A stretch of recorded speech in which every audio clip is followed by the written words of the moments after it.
Market Mantra. Market Mantra. Market Mantra. Market Mantra. Market Mantra.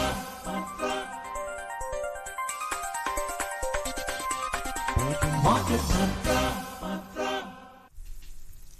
Good evening and welcome to Market Mantra, the program in which we give you a complete update on the economic, business and stock market news of the day. I am Niharika Bhuvania and with me is my co-anchor in Hindi, Manoj Pathak. नमस्कार, market मंत्र के ताजा अंक में आपका स्वागत है। आधे घंटे के इस कार्यक्रम में हमेशा की तरह हम देश और दुनिया की चुनी हुई कारोबारी, आर्थिक और शेयर बाजार से संबंधित ताजा खबरों को लेकर हाजिर हैं। हमारे साथ खबरों पर चर्चा के लिए स्टूडियो में आमंत्रित हैं वरिष्ठ आर्थिक पत्रकार विशाल दहिया। विशाल जी नमस्कार, कार्यक्रम में आपका स्वागत है। धन्यवाद मनोज जी। आइए शुरुआत करते हैं अंग्रेजी में हेडलाइन से, जिसे लेकर मौजूद हैं Niharika Bhuwania. Benchmark domestic equity indices end on a positive note. Sensex gains over 200 points. Nifty settles nearly at 24,900. Finance Minister Nirmala Sitharaman asserts country's economy is resilient amid global volatility. Highlights a need of 8% GDP growth for Viksit Bharat and global crude oil prices rise. कारोबारी सप्ताह के आखिरी सत्र में बढ़त के साथ बंद हुए प्रमुख सूचकांक सेंसेक्स 200 अंक से अधिक उछला। निफ्टी 24,900 के आसपास बंद हुआ। वित्त मंत्री निर्मला सीतारामन ने कहा, वैश्विक उतार चढ़ाव के बीच लचीली और निरंतर विकास की ओर अग्रसर है भारतीय अर्थव्यवस्था। कहा, विकसित भारत के लिए जीडीपी वृद्धि दर 8% बनाए रखने की है आवश्यकता। और अंतर्राष्ट्रीय बाजारों में कच्चे तेल के दाम बढ़े।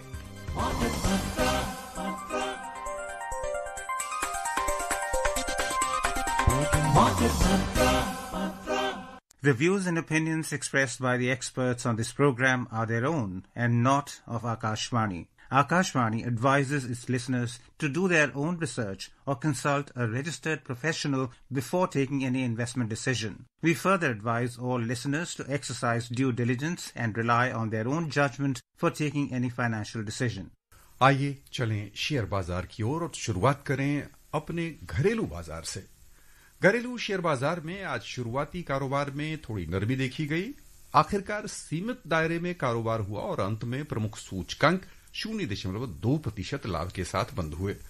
बॉम्बे स्टॉक एक्सचेंज का सेंसेक्स कारोबार के अंत में 224 अंक बढ़कर 81,207 पर बंद हुआ। उधर नेशनल स्टॉक एक्सचेंज का निफ्टी 58 अंक बढ़त के साथ 24,894 दर्ज हुआ।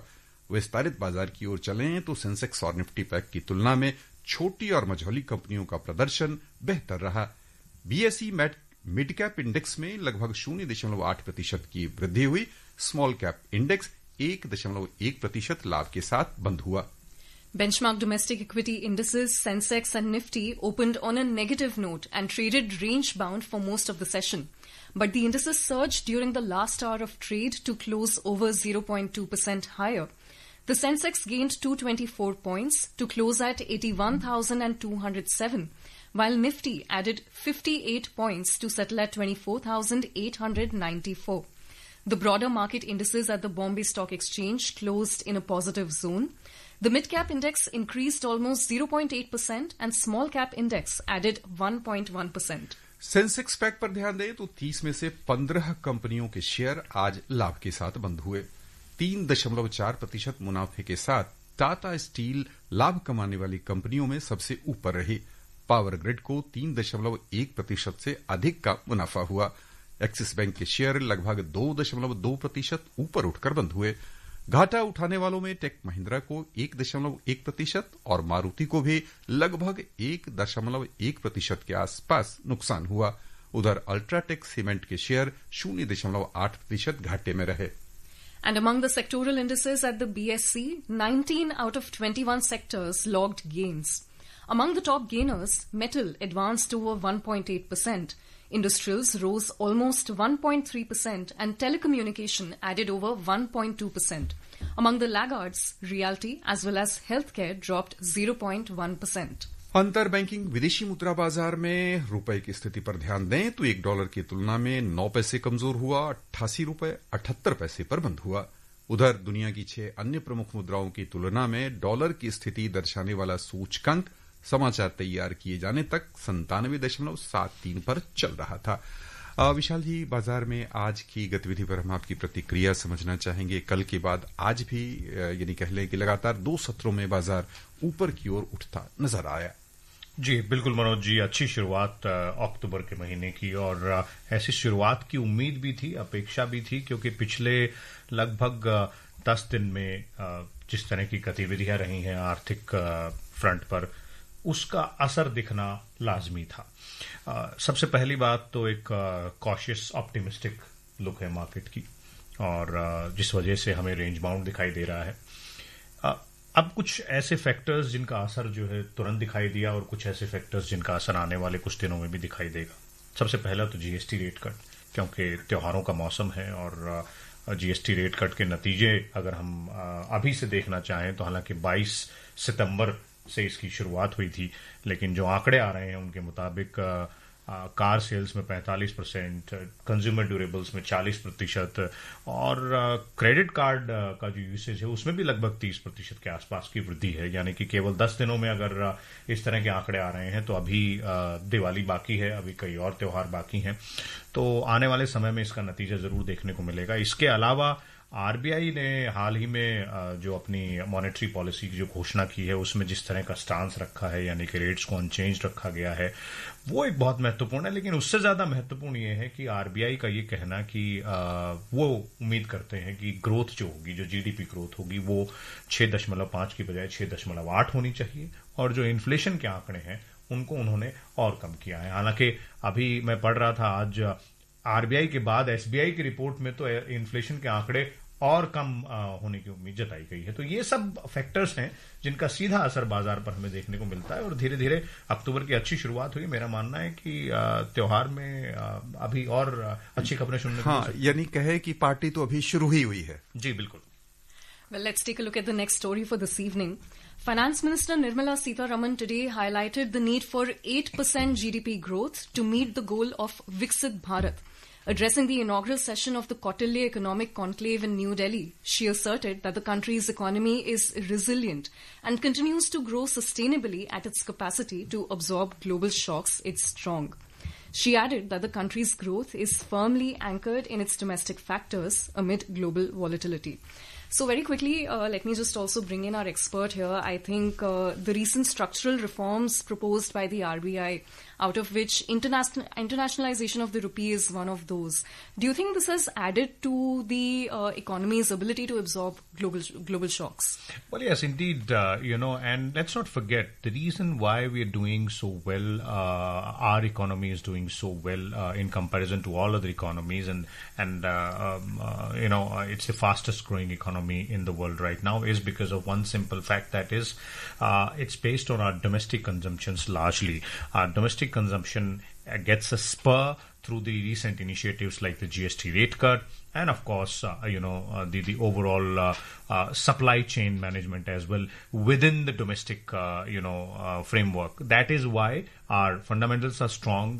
There is a strong focus by the government on infra spending. Then, the complementary monetary policy being put in place by RBI. All this adds on to the expectations of the GDP growth, rising by leaps and bounds. That's why even the RBI rose it to 6.8 from 6.5 for this fiscal. And if the finance minister is saying that we should target the 8% growth rate, there's nothing wrong in that, and I think this is something which is pretty much achievable.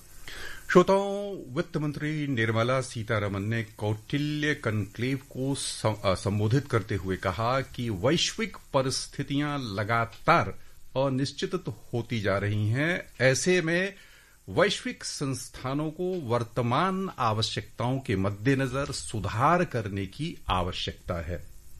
Honorable Prime Minister has set the two-track in motion, one being reaching by 2047 a position where you're able to say that you're a developed country, Viksit Bharat. If that is one of the track, the other track is how do you reach that unless you are Atmanirbhar, unless you're self-reliant. यहाँ पर विशाल जी हम ये समझना चाहेंगे कि ये कड़वी सच्चाई है अभी दुनिया की कि दुनिया भर में वैश्विक अनिश्चितता हर स्तर पर देखी जा रही है। ऐसे में वित्त मंत्री का ये कह ले आह्वान दुनिया भर की संस्थाओं से कि हमें सुधार की आवश्यकता है। किन दिशा में और कहां सुधार की अपेक्षा आपको लग रही है? देखिए, मैं इसमें आपको थोड़ा सा पीछे लेके जाता हूं और एक प्रधानमंत्री के वक्तव्य की तरफ लेके जाता हूं, जो उन्होंने बहुत पहले कहा था कि आपदा में अवसर जरूर जी और मिलता जरूर है। अब वैश्विक स्तर पर कई तरह की आपदाएं हैं, कई देश हैं जो आपस में एक दूसरे के साथ उलझे हुए हैं, जिस वजह से थोड़ा सा इंस्टेबिलिटी है कुछ इलाकों में, विश्व के कुछ इलाकों में, चाहे हम मिडिल ईस्ट की बात करें, चाहे हम पश्चिम एशिया की, जिसे हम पश्चिम एशिया भी कहते हैं, उसकी तरफ भी देख सकते हैं। इसके अलावा जो राष्ट्रपति ट्रंप की जो टैरिफ नीतियां हैं, उसकी वजह से भी बहुत उथल पुथल चल रही है। कई तरह की ट्रेड डील नेगोशिएट की जा रही हैं अलग अलग स्तर पर।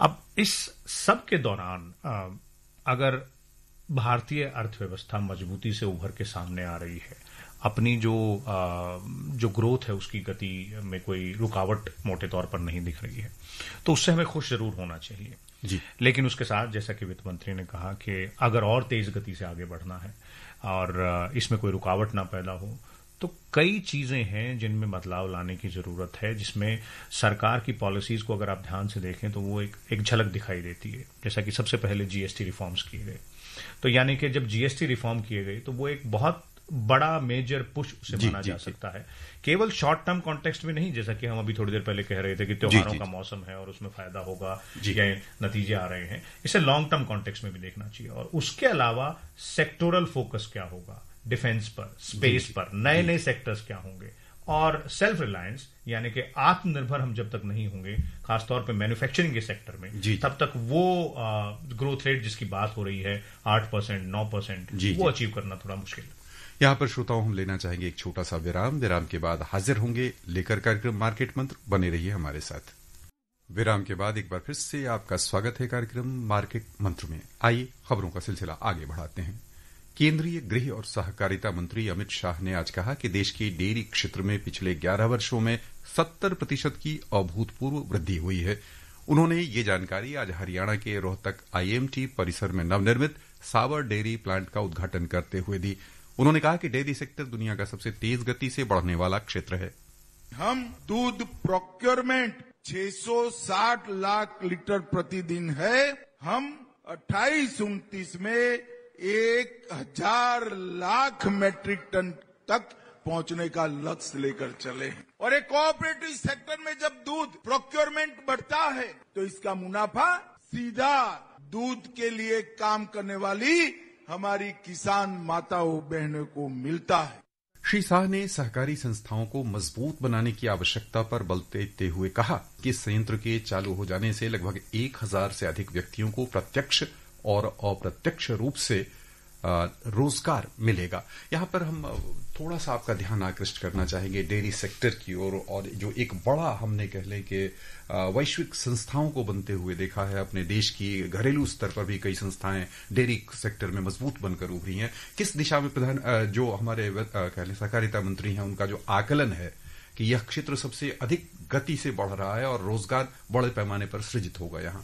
देखिए, बहुत पोटेंशियल है, क्योंकि जब कई सालों पहले ये बात कही गई थी कि किसानों की आय को दोगुनी करना की आवश्यकता है, तो वो आय दुगनी केवल फसल के दाम से नहीं होता। उस आय को दुगनी करने में जो एलाइड फार्मिंग एक्टिविटीज हैं, जिसमें डेयरी सेक्टर एक है, उसका बहुत बड़ा योगदान है। और अगर उसे कोऑपरेटिव तरीके से उसमें आगे बढ़ा जाए तो उसकी एक मिसाल तो हमने देखी है हमारे देश में।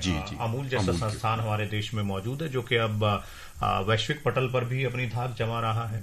तो इस तरह का फायदा देश के अलग अलग हिस्सों में, देश के अलग अलग राज्यों में इस तरह के कोऑपरेटिव स्ट्रक्चर में जो डेयरी सेक्टर है उसमें काम और आगे होगा, तो उसका सीधा फायदा किसानों को मिलेगा, किसान बहनों को मिलेगा, किसान भाइयों को मिलेगा, और देश की भी तरक्की होगी। बिल्कुल। यहां पर हम एक बार फिर से विराम लेना चाहेंगे। विराम के बाद फिर से हाजिर होंगे। बने रहिए हमारे साथ। And with that, welcome back to Market Mantra. Let's also quickly run you through the next story for this evening.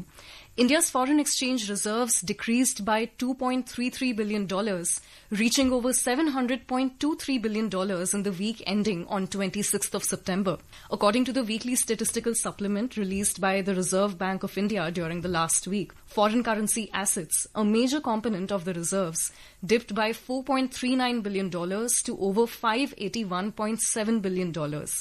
Special drawing rights were declined by $90 million, reaching over $18.78 billion.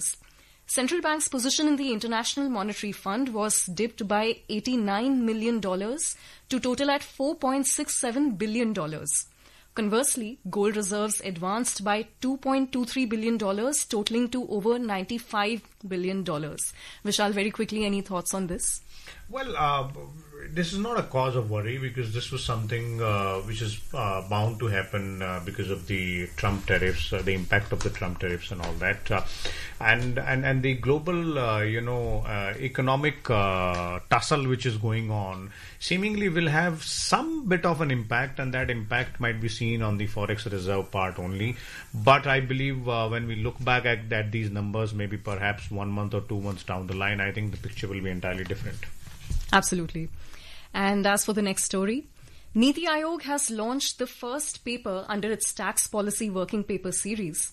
The paper focuses on improving tax certainty, attracting more foreign investment, bringing more transparency in permanent establishment and profit attribution for foreign investors in India. Addressing the media, Niti Aayog CEO BVR Subramaniam said that the objective of the paper is to introduce an optional presumptive taxation scheme that offers a simpler and more predictable way for foreign companies to pay taxes. Highlighting the key benefits of the policy, he said that instead of undergoing detailed audits, companies can choose to pay tax based on a fixed percentage of their revenue depending on their industry. बहुत संक्षिप्त प्रतिक्रिया समझना चाहेंगे कि एक नीति आयोग की नई प्रक्रिया, इसका स्वागत किया जाना चाहिए। जी, बिल्कुल किया जाना चाहिए, क्योंकि इससे क्या होगा कि जो विदेशी निवेशक भारत में आते हैं या जो विदेशी कंपनियां हैं जो भारत में अपना कारोबार जमाना चाहती हैं, उनके लिए जो टैक्स देने की जो प्रक्रिया है वो थोड़ी सी और सरल होगी, वो थोड़ी सी और आसान होगी, कंप्लायंसेस बढ़ेंगे, लिटिगेशन कम होगा, और अगर लिटिगेशन कम होगा तो जो विदेशी निवेशक हैं उनका विश्वास और बढ़ेगा। उन्हें लगेगा कि इस देश में, यानी कि भारत में, अगर आप अपना बिजनेस जमाते हैं, यहां आप इन्वेस्ट करते हैं, तो आपको चिंता करने की आवश्यकता नहीं है। आप वो स्वयं भी पैसा कमा सकते हैं और हमारे देश की तरक्की में भी योगदान कर सकते हैं सीधे तौर पर टैक्स समय पे भर के। तो इसलिए इसमें एक ऑप्शनल स्कीम जो दी गई है, वो जिसकी बात कही जा रही है, वो इसीलिए महत्वपूर्ण है ताकि जो विदेशी निवेशक हैं, विदेशी कंपनियां हैं, उनके लिए कंप्लायंस और लिटिगेशन में कोई इश्यू ना हो। बस यहीं पर श्रोताओं हम लेना चाहेंगे एक छोटा सा विराम के बाद फिर से हाजिर होंगे लेकर कार्यक्रम मार्केट मंत्र। बने रहिए हमारे साथ। विराम के बाद एक बार फिर से आपका स्वागत है कार्यक्रम मार्केट मंत्र में। प्रधानमंत्री नरेंद्र मोदी द्वारा घोषित जीएसटी बचत उत्सव, जो पिछले महीने की 22 तारीख को शुरू हुआ था, समाज के सभी वर्गों को लाभान्वित कर रहा है। अगली पीढ़ी के जीएसटी सुधार देश की अप्रत्यक्ष कर प्रणाली को सरल बनाने की दिशा में एक महत्वपूर्ण कदम है। ये सुधार विभिन्न वस्तुओं और सेवाओं पर कर की दर कम करके नागरिकों को काफी राहत प्रदान कर रहे हैं। आज हम छोटी कारों और दोपहिया वाहनों पर जीएसटी कटौती पर एक रिपोर्ट आपके सामने रख रहे हैं। नए जीएसटी सुधारों के तहत सरकार ने उपभोक्ताओं को राहत देने के लिए छोटी कारों पर कर की दर 18% से घटाकर 28% कर दी है। इस कदम से मध्यम वर्गीय परिवारों पर आर्थिक बोझ कम होगा, जिससे छोटे शहरों और कस्बों में छोटी कारों की बिक्री को बढ़ावा मिलेगा। इस बीच जीएसटी परिषद ने 350 सीसी तक के दोपहिया वाहनों पर जीएसटी दर घटाकर 18% कर दी है, जो पहले 28% टैक्स स्लैब का हिस्सा था। एक दुकानदार ने सरकार के इस कदम की सराहना करते हुए कहा कि मध्यम वर्गीय परिवारों को इसका व्यापक लाभ मिल रहा है। जीएसटी जब से डाउन हुआ है तो बहुत ज्यादा मार्केट में लोगों में उमंग आ गया है। गवर्नमेंट काफी अच्छा पूजा के टाइम पे ऑफर दिया है, तो जो नहीं लेने वाले थे वो भी अब कस्टमर आ रहे हैं। कर में इस कटौती से न केवल खरीदारों को लाभ होगा, बल्कि विनिर्माण और संबंधित क्षेत्रों में रोजगार के अवसर भी पैदा होंगे। नई जीएसटी दरें लागू होने से देश की अर्थव्यवस्था पर व्यापक प्रभाव पड़ेगा। शिवांग मिश्रा के साथ नीतिका गुप्ता, आकाशवाणी समाचार, नई Delhi. Well, Vishal, GST reforms have been the talk of the town, and for good reason, in fact. And what we also see is quite a lot of emphasis on Atmanirbhar Bharat, right? On buying Swadeshi, selling Swadeshi.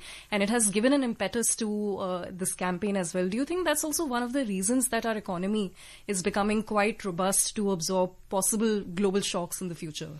Well, yes, indeed. When you talk about, the focus on buying made in India goods and stuff, that is to do with ensuring that we can further absorb the shocks in the global economic, scenario and not be affected by the tailwinds of any other, issues like Trump tariff imbroglio, which all of us have seen how it has played down from January onwards.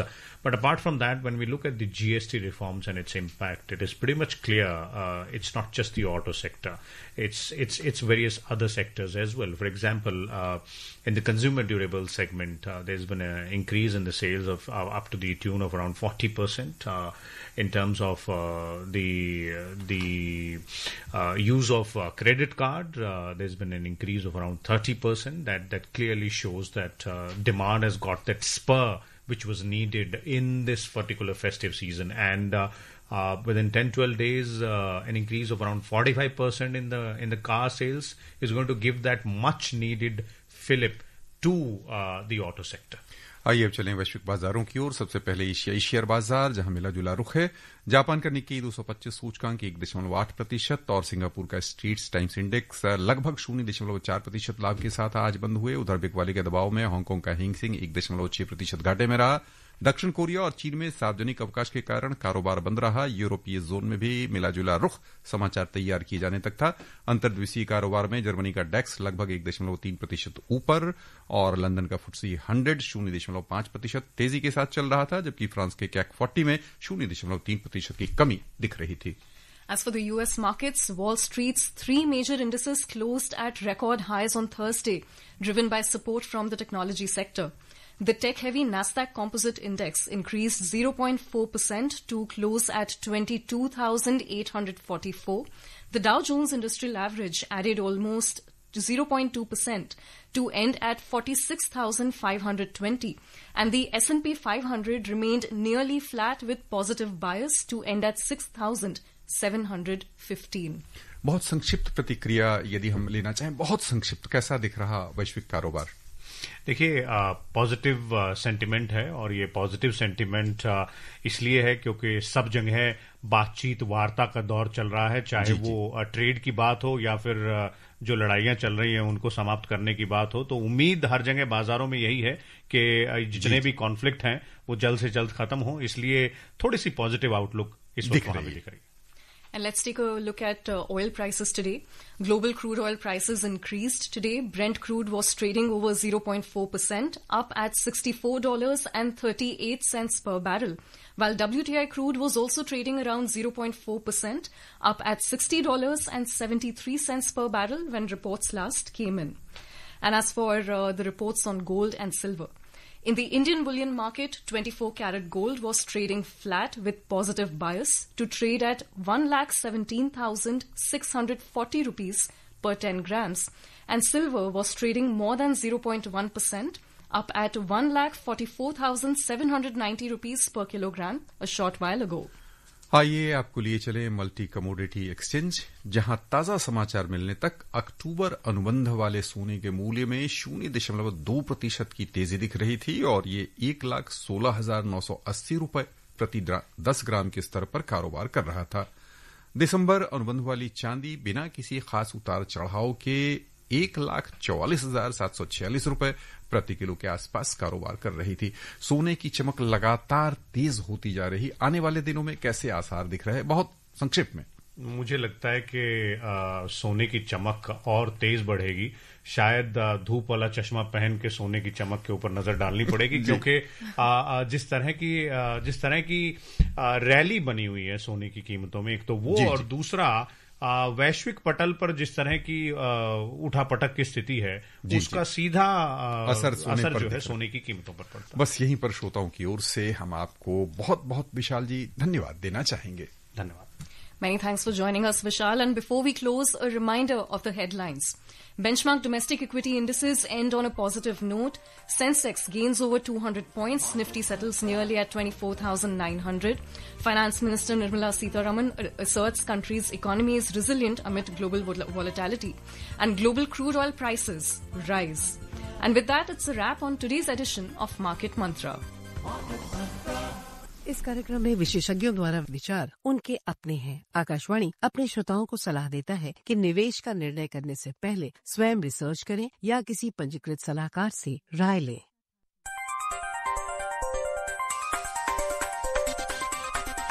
Market Mantra.